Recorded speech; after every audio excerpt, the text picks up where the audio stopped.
I'm your host, Shannon, and today is our mini mindset episode. And on this episode, I'd like to focus a little bit on overcoming fear.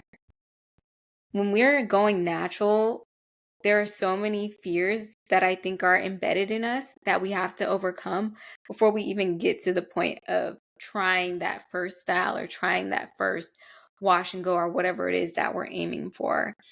Some of the stigmas come from society, some of the stigmas come from media and marketing, some of the stigmas come from history, and some of them come from ourselves or our family.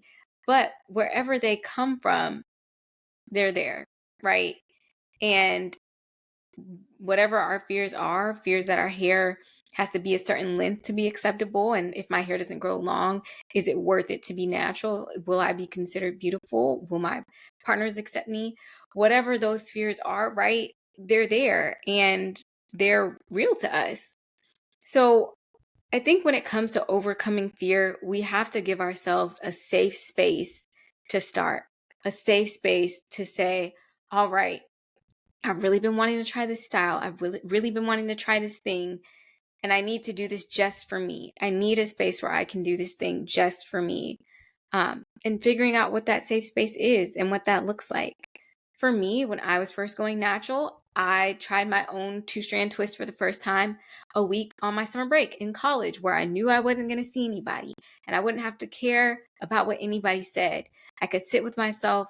I could decide how I felt about how I looked just for me. And I could get used to myself in a style that I'd never had before after wearing straight hair for years and years.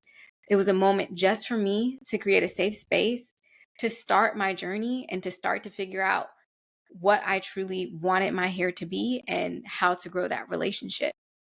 So, wherever you are in your journey, what's your safe space that you can curate to try your next step, to try your style, or to give yourself breathing room with what you've already been doing and just say, hey, hair, I'm going to embrace you as part of myself and do this just for myself.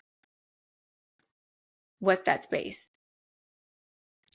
And as we wrap, before we go, you know that all hair is good hair and your hair is good.